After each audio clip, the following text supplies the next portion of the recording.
Well, hello, builders of good. Thank you for tuning in to the Build Good Fundraising Podcast. Fundraising isn't easy, but it should be simple. So, on this show, we take the mystery out of raising money.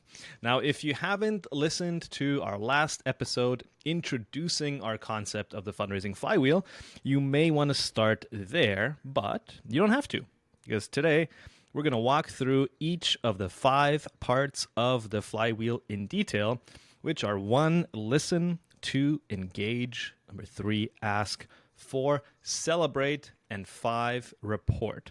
And if you follow those 5 steps consistently and over time, you will achieve predictable fundraising success. And we don't mean predictable fundraising success as in like you're going to predict how much you're going to raise, because I don't think anybody can really do that. But predictable as in you will predictably build deeper relationships with donors, identify true believers, treat donors like they're an important part of the team, and it is a team, and all of that will result in better fundraising because money often follows vision and money often follows value. And as you'll hear today, when you ask for brain share first, you often also get wallet share. So today, I'm joined by Build Good Senior Fundraising Strategist Becky Longhurst for a chat on the 5 parts of the flywheel. Becky leads our client service, and that means she's helping charities implement the flywheel in their fundraising every day. So let's get into it. Here's a chat with Becky Longhurst and myself. Well, Becky, welcome back to the podcast. Hi, Mike. Thank you. It's so good to be back. We had a little segment on the podcast for a while called the 5-Minute Fundraising Fix with you, and consistently people ranked that very high and told me how much they enjoyed it. So you're back. That's awesome. I'm so glad that people enjoyed it. And, those are still 5-minute fixes that I use in my day-to-day life working with clients at Build Good too. So I'm glad to hear that. All right, Becky. Well, today we're going to go through each part of the fundraising flywheel in detail. You think we can go through it? I totally think we can go through it. Let's start right now. So the flywheel is our framework to treat donors like they're an important part of the team. And Mike, in last week's podcast, you explained the difference between a traditional marketing funnel and a flywheel. And you also explained the decline of trust in society and how, as a result, fundraising needs to become a lot more responsive and draw donors closer into the experience of giving and the work that's happening through storytelling and listening to their psychological needs. And I know that sounds like a lot, but today we're going to walk through those 5 steps of the fundraising flywheel, starting with listening. Okay, so listening. I think every nonprofit sort of says, yeah, we listen to our donors. It forms a lot of the work that we do. But few organizations go about it in a systematic way, and maybe in a way that actually brings up some insights that are actually applicable. So the flywheel starts with listening because we actually think it begins and ends with listening. It's probably the most important thing that you can be doing in 2023 and beyond, which is actually listening to donors, not because you want to be donor led. I want to make a very clear distinction here. We're not listening to donors because we want to listen to for what their opinion is and then just do it. What we mean by listening to donors is we want to listen to donors on issues of why they care, what's important to them, what are their values, because we're interested in aligning with the right people, with the true believers that truly see themselves as partners in the work. And so that's what we mean by listening to donors, is so that you can frame your work as being the most relevant to what your donors care about. So there's 4 different ways of listening. There's generally speaking, qualitative and quantitative. One is sort of really data, the black and white sort of numbers, and the other one is qualitative, which is a lot more fuzzy. It's a lot of kind of messy data. Each on their own are a bit of a low resolution picture, but together they give you a high res picture. So there's four different ways that we suggest that you listen to donors. Number one is just data, right? It begins and ends with data. Donors speak to us loudest through their actions, not just what they say, but what they actually end up doing. So what you're looking for here is, do donors respond to this thing? How much do they give? How often do they give? Who is lapsing? Why are they lapsing? All of those sorts of things, the data can tell you that. You don't need to talk to a donor to listen to a donor. That, like, the data will show you how donors are reacting. But the data can only tell you what the data is. It will never, ever tell you why the data is. And only conversations can do that. So the data gives you an insight into behavior. Here's how they acted. But if you want to know, well, how are they acting that way? Well, you're actually going to have to talk to donors. And so the second way that we suggest you listen to donors is through surveys, specifically through donor connection surveys. We've seen a lot of surveys that are a little bit useless. I hope I'm not being too harsh here. But we've seen organizations like survey their donors and never do anything with the data. Recently, we saw a survey where a question was, when did you make your first gift to this organization? Like, what year? And that's one of those questions where it's like, well, I think that should be in your database. What is the purpose of you asking a donor that question? The first gift the donor gives you is their attention, so you want to steward that well. You want to make sure to ask questions that actually lead to a deeper relationship with that donor. So there's this old David Ogilvy quote, who was like an advertising exec from the 60s, pretty legendary copywriter. He basically said like that the problem with market research, the problem with surveys, is that people don't think how they feel. They don't say what they think, and they don't do what they say. So when you ask donors a question and they answer, a bit of grain of salt, which is like, that's part of you listening to donors. It's not all. Becky, when we ask donors, should we send you any mail or email, what would most donors say in a survey? I'd probably say no. My inbox is so cluttered already. My mailbox is stuffed full. Why would I want more? Yeah. Yeah, and they'll say, like, you don't have to send me anything. I love what you do, and I will give. Yeah. And unfortunately, we do need those prompts to give. And I'm not saying donors are lying. I fully believe that when somebody says that, they mean it. I will keep supporting this organization for years because I love what they do, even if I never hear from them. Unfortunately, the data, back to the first way of listening, doesn't bear that out. So when you survey donors, the questions you want to ask about is connection questions. Why do they care? That's what you're trying to get at, because you can connect those answers to better fundraising. That can actually inform how you're going to go about your messaging. A lot of questions that surveys ask don't actually inform what you're going to do in your fundraising in a meaningful way. So the insight you're looking for is a connection to the cause. Why is that connection there? And can you find a bit of insight there that will help you be smarter in the way that you message to them? The third way is just micro, tiny surveys, like 3 little questions at the end of a donor experience, like an online giving experience or an event. And basically, we're measuring how they liked that experience, Becky. Is that it? Yeah, how they liked their experience, if they felt like they were seen through the process, if their values were heard and shared, if it was, a helpful, good, easy, quick, complicated, horrible experience. We want to know all of those little things to help us out next time. And we've all seen these little micro surveys. We're quite used to them from places like Amazon, from places like Zoom, different tech platforms. Oftentimes they will ask you, hey, rate, like you hang up on a call on WhatsApp and it gives you 5 stars. It's like, hey, rate your experience. That's a micro survey. And all you're looking for is, in aggregate, are we trending the right way? Do people actually like interacting with us? Do people like coming to our events? Do people like reading the stuff that we send them?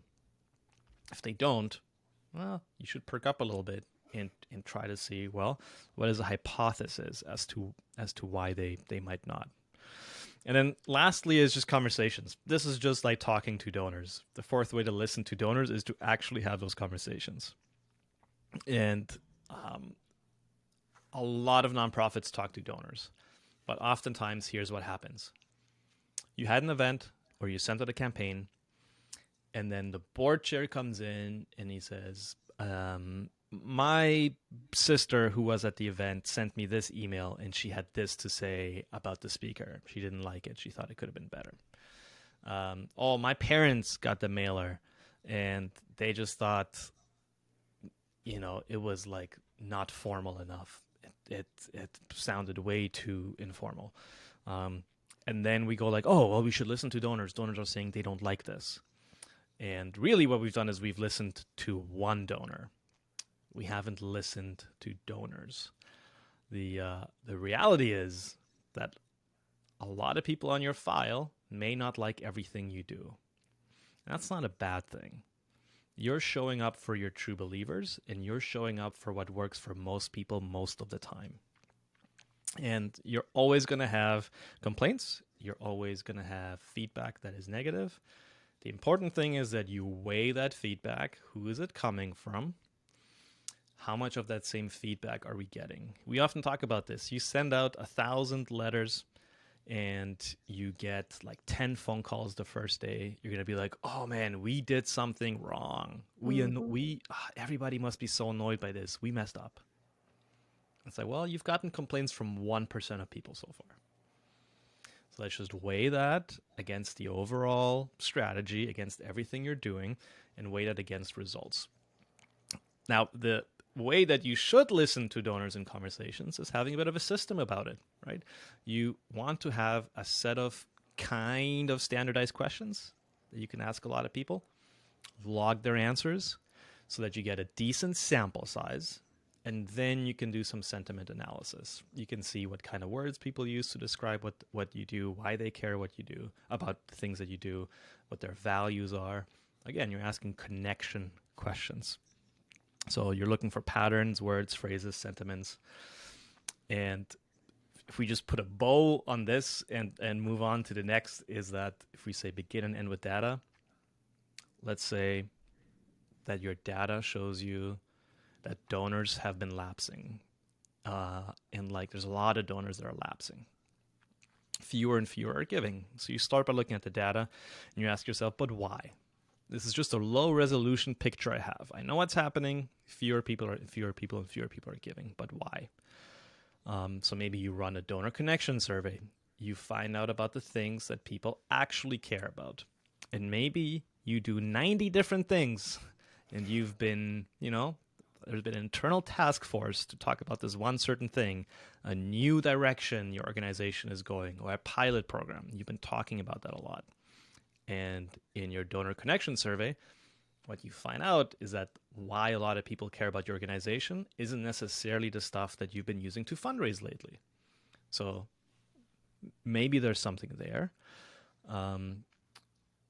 You get on the phone with a bunch of donors and then do some qualitative research. Then you form a hypothesis. Then you test it. So you try this different offer, see if donors react better, see if you can re-engage some lapsed donors, and then you end again by looking at the data. So you've begun with the data, you did a bunch of qualitative sort of listening, you create a hypothesis, you ran another thing and see if that worked. And you look at the data again and you see, oh, okay, I think that worked. I think we're onto something, or we're not. And so then you can iterate and try something else. And Mike, can I jump in here for 1 second? This is sort of reminding me, as you're running through this, of a statistics class that I took in university and I didn't particularly like. It's sounding kind of like a lot of work. But on the other hand, you're running through this and you're talking about donor connection and donor satisfaction and testing different things out. And I'm sort of thinking maybe it's not that much work at all. Maybe this is how we just interact with, family and friends that we might be having a small argument with or trying to work through something with. Something might not be working in this relationship. Okay, maybe it's this. Okay, I'm going to try interacting with them in this way instead. And that all happens very naturally and very easily. And all of a sudden we're in a better place with the people we know and love. And that kind of sounds like what you're talking about here. Am I right? Yeah, the important thing is that this is an ongoing business process. Mm, So something that you do all the time. And okay. once you build a bit of a process, it's not onerous. It's not all as much work as maybe this sounds at the Right. forefront. If you've never done this before, you're like, oh man, we got to hire a researcher. No, that's Yeah. not at all what I'm saying. A donor connection survey is 12 questions, and you Nice. can run that every 6 months to a new set of donors. Oh, awesome. A micro survey is 3 questions, and that can just be automated on the back of your online giving. It automatically, the landing page is that micro survey, and you just once a month in aggregate look at how are people ranking the online giving experience, for example. Hopefully, you're calling donors anyways to say thank you. So if you're calling them, if you have a set of 3 standardized questions that you can ask them, this is not a new thing you're doing. You're already talking to donors. Ask them these questions. Try to log their answers. Put it in some sort of format where you can analyze it later. It can just be Word, and then later there's a bit more work to figure it out, or you can put it into an Excel sheet, which is easier to sort later. Mm. Um, I think this might sound more intimidating than it actually is. And you can start small, right? Totally. Yeah, you can even start with the micro surveys and, like you said, calling donors and doing that connection stuff there. But I think what I'm hearing from you, Mike, is, you get this business process in place and all of a sudden you've got a stack this high of donor answers. And the most important thing is not to just put that stack in a drawer after reading it through once. It's to actually, do something with it and create meaningful results out of it to help you move forward. Yeah. And there's an added benefit. So we're going to talk a little bit later on about like experience design, but basically psychologist BJ Fogg studied what it takes for people to make decisions and to build habits. And it's basically like a prompt, the motivation to actually do it, and then the ability to do it. Reading donor responses gives you the motivation to be a better fundraiser. If you actually get responses from donors, and most of the time, they're going to be positive responses. They're going to be thanking you for the work you do. It's going to be gratitude for being part of this work. It's going to be stories of why people are involved. It's going to be, especially if you're talking to legacy donors, it's going to be really moving stories oftentimes. And that makes you so much more energized about the work that you do. That's just like an added bonus, which is talking to donors almost always makes you a better fundraiser, but also gives you the motivation to be a better fundraiser. Totally. That's awesome.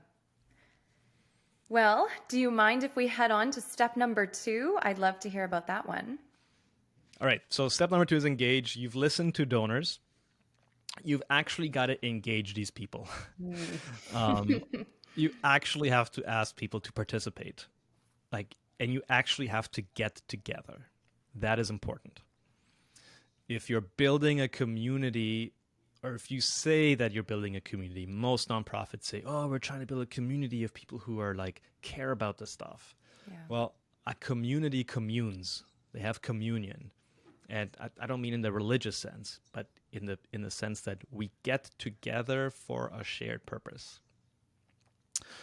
This can be online. It can be in person. It can be smaller groups. I'm not saying go out and have a golf tournament or a gala, because I don't actually believe that those are necessarily the best ways to spend your time. But you do need to be gathering with donors. That's how community forms. And another key feature of community is that you're not building it for anybody. You're building it with them. So if you think you're going to build this thing for your donors, or build this event for your donors, and it's going to be kind of like a launch, right? It's like a flashy event.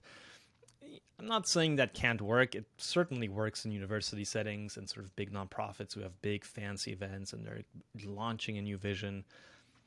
But if you want to make this sticky and sustainable and sort of recurring, it's a lot easier to co-build with people and to have smaller events and gather and build the vision together with your donors.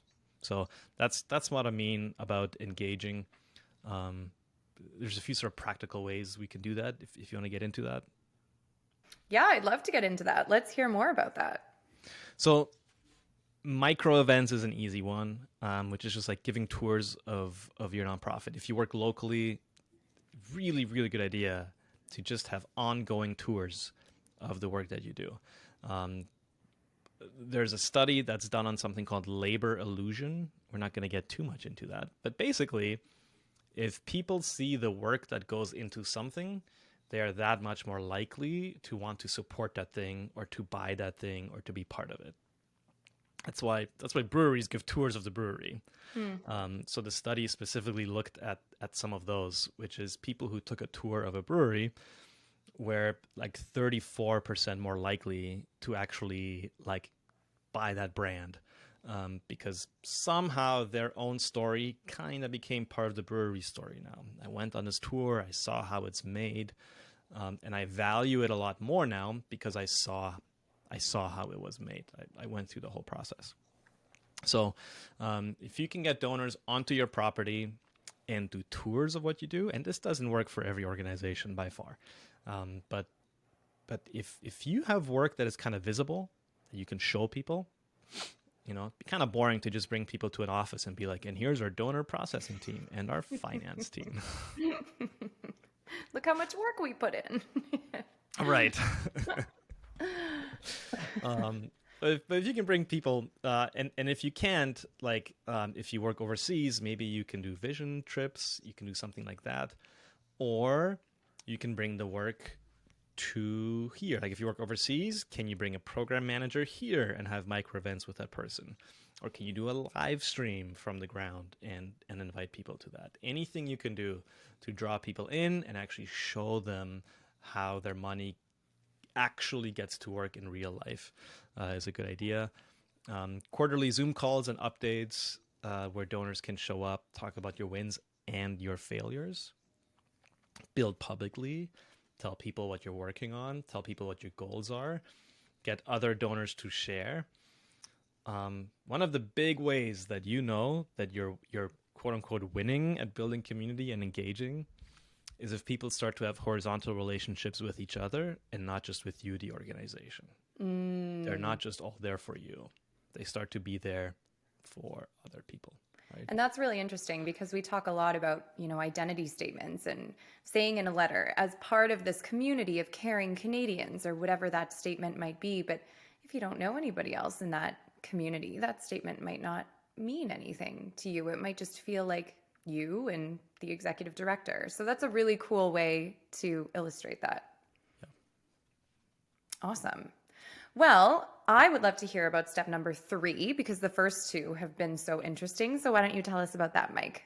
Step number 3 is asking. So did you came up in fundraising, Becky. How many times did you hear it's all about the ask? So many times. Right. So many times. Sort of like, that's where projects and letters and fundraising things started was, okay, let's sit down and think about the ask. Yeah, sort of like point number 1. Yeah, it's the holy grail of fundraising for a reason. It's the whole you don't ask, you don't get. Totally. Yeah. We only have that as step number 3 because Interesting. If you've listened well and you've engaged donors and you've asked in the process of engaging donors and in the process of listening, you've been asking questions. And you've been asking for brain share. You've been asking for opinions. You've been asking for how they feel about stuff. You've been asking for why they're involved.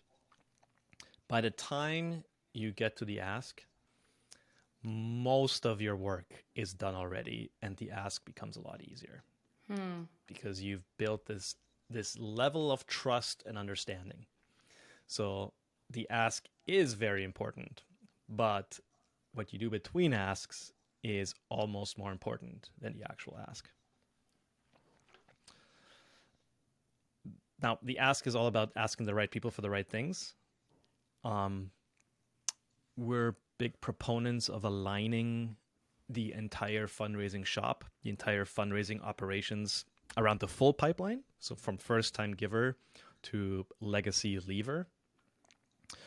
But those are all very different asks at different stages. And a major donor ask is very different than an ask for an individual giving sort of campaign. For the purpose of this podcast, we focus most of our energy and focus on individual giving, annual giving, whatever you want to call it. We hate the word annual giving, so we don't use that. We use individual giving. But generally speaking, at least 4 opportunities per year, right, Becky? Like once per quarter, we're asking donors to get involved somehow. At least, I would say, it goes back to those prompts, like you mentioned at first, just reminding people that we're here, but also your donors want to give. And if you've listened to them well, it's going to be very clear what their values and goals are for their giving. And like you said, it's all going to come together really well at different points in the year. Right. Now, we don't do annual fund appeals. No, we do not. Can you shed a little bit of light for listeners on why we don't? How do we approach the ask? Yeah, we approach the ask in very specific terms. We found that giving donors a very clear understanding of what the problem is, a very specific problem, not, our annual fund is down to 0 and we need to get it back up, but, patients in our hospital are experiencing this issue and we need your help to buy this type of machine to fix that issue. Because what that does is it brings your donors into a very specific problem, a very specific need that they feel like they are able to make some kind of a dent in the solution for. And that just makes everyone's experience in giving, the organization and your donors, more full of heart, more full of a specific story, more full of something that the donor can say to their friend, hey, you know what? I helped do that very specific thing. That was, something I got to join a team for. It's one of those things where, your donors want to come in and be able to provide a specific something, not just help you continue to do the work that your organization is so good at and has been doing for so long. And that's why we put a lot of focus on specificity and how a donor can be a part of that. Yeah. So every appeal is unique and special. We try to make it unique and special. And you know what? Sometimes that works for some people. Other times it doesn't as well. There might be a specific thing. If you're a food bank, you're always going to be giving out food hampers. You're always going to need to fundraise for food hampers. But there are different ways you can come at it, different problems. This time we're not getting as many in-kind food donations. And so that means our general fund is a lot lower and we need your help to fill that back up so we can keep giving people food. Or you know what? We are super out of spaghetti sauce and that's flying off the shelves and we need your help to, you can come at it in different ways that still make it unique, still make donors feel like, okay, today I helped put someone's Christmas dinner on their table and tomorrow I'm helping them fill their fridge because inflation has made prices go crazy. It's all about that little angle that you can make specific. Right. Yeah. So the ask is a unique, timely, and sort of relevant offer. Yeah. Fairly responsive, right? It's what's going on right now. What is a current need? Yeah. Always thinking about what season is the donor in right now? If it's summer, is it fall? Is it Thanksgiving? Is it Easter? How might this land in their inbox at this time? Yeah, totally. And advancing the bigger organizational story with every appeal. Yeah, and I like to think of it also as a little window into what's going on in the organization's life right now, as well as the donors. If you can be updating your donors along the way, this is a real need right now at this moment, then you're bringing your donors along with you in real time. And that's a cool experience too. Now, I would like to know, Mike, about the next step. Can you tell us what that is? The next step is to celebrate. Can you tell me more about that? How do we celebrate? Is this a party? Are we throwing a party for our donors? Kind of. Oh. So usually after an ask comes a thank you, right? That's usually what one of the most important parts. Yeah, since we're little, it's like you say thank you, right? Yeah, in the flywheel, it's celebrate, which means thanking your donors. But there's like a very specific reason why we're choosing the word celebrate, because words ascribe meaning, and meaning creates reality. So we say celebrate because we see thanking as forming a habit or contributing to forming a habit. And have you ever heard that thing, like it takes 21 days to form a habit? Yeah, I have. And I've never got far enough into the 21 days to actually form the habit. So I probably need to read it again. Well, turns out like it might not take 21 days to form a habit. Like that might not quite be accurate.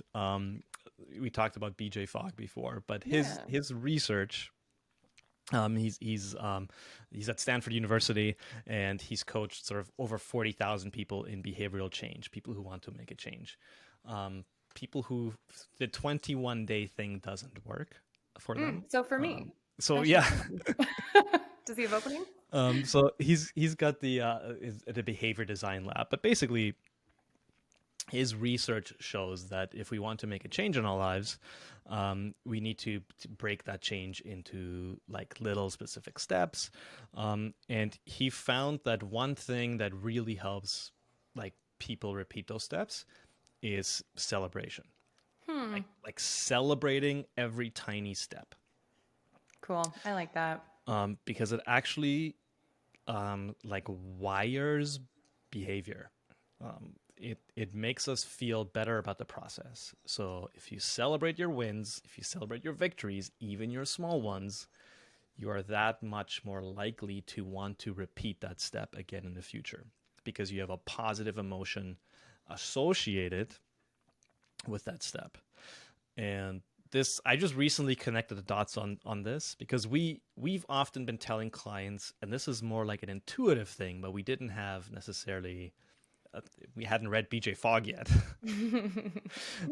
But we always said like emotions create habits, right? It's like let's make giving feel really good because it is a good thing. It's such a good thing to give. I don't think anybody would argue that giving is not a good thing. So why wouldn't we celebrate it as the good thing that it is? Because that will make people feel better about giving, but it'll also make people feel better about who they are or who they can become. In your fundraising fix, you talk about that all the time, Becky, which is autonomy, right? And well-being and connectedness. Yeah. Yeah. You want to feel a part of something, like what you did matters, that you matter. I mean, it's much more than just writing the check. It's a bigger connectivity process. Yeah. Right. Now, the amazing thing is that celebrating people's generosity is free. Like it doesn't I cost love that. it doesn't cost you anything. It's just like changing the words that you use, right? Yeah. And that doesn't cost anything. So a $50 donor, for example, should be celebrated as much as a $5 million donor. And I don't say that lightly. There you go. Sometimes a $50 gift might be a trivial gift. Absolutely. Sometimes a $50 donor on your file is a $50,000 donor on another file. Mm-hmm. I don't think that should matter. I think you should still give them the same level of gratitude that you would somebody who's giving at a much higher level. I agree with you. I think we should celebrate all kinds of philanthropy. And the key here is that we're then, if we have that mentality of like, okay, we're celebrating because that forms a habit and that makes people feel good about who they are, then we're designing our thank you for the emotion. We're not designing the thank you for meeting the IRS or the CRA thing where they got to get a tax receipt. And we're not designing it for just performative. Well, we got to check the box that we thank them. It's part of our process.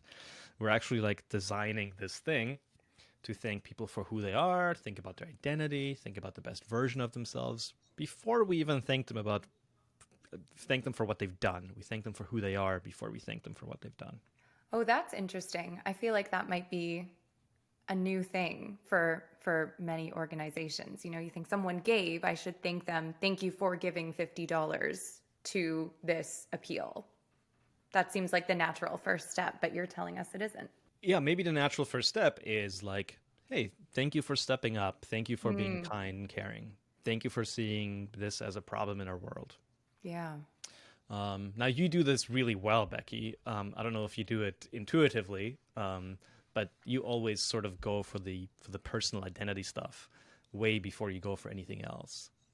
Yeah, I mean, I sort of put myself in the shoes of a donor and think about if I made a gift, what would be more important to me? Someone recognizing that $50 came out of my bank account, or someone recognizing that I am the type of person who does things like this, or I am the type of person who believes in the same thing as this organization. You know, we all have things that are important to us. We all have things we want to do in our lifetime, and giving is an extension of that. So, yeah, the thank you should also be an extension of why we have, like you say, Mike, communed together in this way. And I think there's really beautiful ways of doing that. And really, all it takes is that mental switch of, I am thanking someone for who they are, not what they did. Right. Yeah, and I think you might find that thanking might become maybe the most important part of the flywheel, because thanking is also listening. So if you call somebody and you thank them for their gift, this is a great time to also turn that into a listening exercise and end up back at the front end of the flywheel, right? Yeah. Because you will get to give that person an experience that leaves them feeling like they belong. You will get to leave that person. You will get to give that person an experience that makes them feel like they, for a second, were listened to, understood, heard, and reaffirmed to them. Like you give them this emotion that's now created a pattern in the brain. When I give to this organization to do this, I can expect this. It left me feeling really good about what I did and who I am. Yeah. Oh, I think that's great. And like you said, one of the most important things we can do to steward our donors. Now, that was the fourth step. We're almost through the flywheel. What is the fifth step, Mike? Okay, so you've listened to your donors, you've engaged them, you've made the ask, and the donor actually stepped up and said, "You know what? I think like this is a way that I can help. Here's some money to help you with this thing, with this project, with this specific thing you're asking money for." You've created a really good emotion with the way that you thanked them. But essentially what you've done when you did an ask is you opened up a story loop. You said, this is the thing that we want to do. Here's the big problem we're up against. Can you join us? They decide to become a character in the story and they join the fight against whatever, right? Like whatever you've asked them to do. Now you need to actually wrap up that story loop. You need to bring that story to a conclusion. And it's not always going to be very neat, as in like, I asked you for this, you gave, and here, this project ended. But you do have to show progress. They do need to feel like the story is advancing. Things are happening because of my philanthropy. Things are happening because people like me are doing things like this. That we're making real progress here, right? And so you've opened up a story loop as number one, but two, you've also made a promise. You said, if you give, this will happen. So you got to keep that promise. Yes, you do. In fact, we like to amp it up. We like to actually put in what's called a forcing function. We often put an appeal. If you give, I promise you to keep you updated on where this thing goes. We've even taken it further sometimes and said, I promise to send you a picture of said construction when it's finished. And I've always found that really helps an organization to go, okay, yes, this is a thing that has to happen. We've put it out there that we are going to be sending this. It's that little reminder that you yourself might need. Okay, let's go down to the site. Let's take a picture. It takes 2 seconds on your iPhone. And you've got a beautiful report back. Yeah. The easiest way to build trust is to make promises and keep them. That is the way to build trust. So last week we talked about the decline of trust in society and how trust is a major issue in the nonprofit sector. This is how you fix it. You make a promise and you keep it. You make a promise and you keep it. You ask for help, you thank, and then you report back. You ask for help, you celebrate, and you report. this is how you keep it, right? So a lot of nonprofits might say, oh yeah, we report back, we send an annual report, or we send some sort of impact report. Why is that not enough? That is not enough because it's not specific. We talked a lot in the ask step about being specific, asking for something specific. And if you don't report back on something specific, it tends not to feel like a report at all. Not to mention the fact that if you do an annual report, that's usually once a year. And in that time, maybe you've asked your donors for 3 or 4 different things, and maybe your annual report doesn't touch on any of them. And one of the most important things donors want to know is what their money is being used for. And that's your opportunity to then go out and get a story about that very specific ask, or to talk about how much money was raised and how now we can start construction. Those little things that make donors feel like they're still a part of that story. Yeah. Now, newsletters is an easy way to do that. We're fans of print newsletters because a lot Yeah. of people have moved away from print newsletters, and also micro stories via email and via text and online. But this can also be like very much in the moment reporting and updating. Hey, this thing just happened. Wanted to let you know because we considered you an important part of the team. Thank you for being there in these moments, right? We've had lots of these situations where a CEO or director of development will tell us about something cool that happened last week, and we're like, let's just take 5 minutes, write a 3-sentence email to all donors, Yeah. update them, and then we'll carry on with our meeting here because it's too important not to do that. Yes, And totally. the metric we always look for in those is not open rates and not click-through rates. It's like reply rates. How many people actually hit reply? And you'll see that the very raw, in the moment, plain text, person-to-person emails always get people replying at like a much higher rate than other marketing fundraising type emails. And I think it's fair to say that most organizations are scared of sending too many emails, and I think that's a fair thing to worry about sometimes. But what we've learned during our time doing this is that sending those kind of emails, those report emails, those are the kind of things that your donors want to hear more than anything else. They want to hear what you're doing. They want those hits of serotonin that, oh my goodness, look at what I'm a part of. And we found that, not sending an email like that actually does more harm than good. You're missing a key opportunity to steward your donors and to continue to bring them along for those real-time updates that make all the difference. Well, that's all for today. This has been the fundraising flywheel. Becky, do you want to summarize it for us really quick? If somebody's like, man, that's a lot. What is sort of like the very short version of it? Yeah, I mean, the very short version of it is that we are part of a community of people who are interested in something similar. And we want to listen to everyone that's in that community. We want to hear what they think about how we're doing, and we want to hear about what they hope to get out of their relationship with us. That's, one of the most important things. And then we want to engage with that. We want to engage with what we hear. We want to engage with them, whether that be, your annual golf tournament or smaller micro events and tours and quarterly updates, and starting this conversation that is ongoing. Then, only then, do we want to get to the ask, and we want to ask our donors to help them do something, because at that point, we're going to have a lot of knowledge about who they are and what they hope to achieve through our organization, not just what we hope to achieve. And then after that, we want to celebrate them just for being part of this community of helpers and doers, people who want to make the world a better place. I mean, that's enough to celebrate someone on its own. And then we want to say, hey, thank you for joining us and helping us make these really good, cool things possible.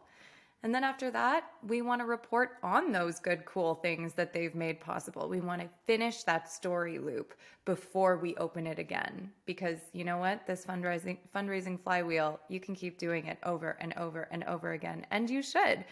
But you just want to make sure that all parts have been seen and heard and done before starting again. All right. Thanks, Becky. You're welcome. Thanks for having me. Well, that's all for today. Thank you for listening to the Build Good Fundraising Podcast. We took a bit of a break for a little bit, but we're back. We've got big things planned for the year 2023, and one of those big things is actually starting what we call the Build Good Academy, which is a program where you will learn more about the fundraising flywheel and you will actually get some help implementing it without the costs of hiring an agency like ours. A lot of clients work with us to implement this sort of stuff for them, but it does come at a cost. You are hiring an agency, which is like hiring people to come on your team and to do a lot of the work for you. And we've heard from a lot of smaller nonprofits that that's just simply not a great fit for them. They're doing almost everything in-house, and they feel like they're always putting out 1,000 fires a day, but they don't have the budget to get some outside help from an agency. So the Academy is your way of getting access to our team, getting access to me once a week, getting access to people like Becky and like our copywriter to actually like help you with this stuff, give you feedback, give you direction, but also give you training and coaching and resources and checklists so you can go ahead and implement the fundraising flywheel in your shop. So if that sounds like something that you want to take advantage of, you can go to buildgood.com and schedule a call with myself or somebody from our team. As always, thank you for hanging out with us around the fundraising campfire. If you're listening to this, you're my kind of people. I'm your kind of people. Thanks for the work you do. I'm your host, Mike Dirksen, cheering you on as you build good in the world.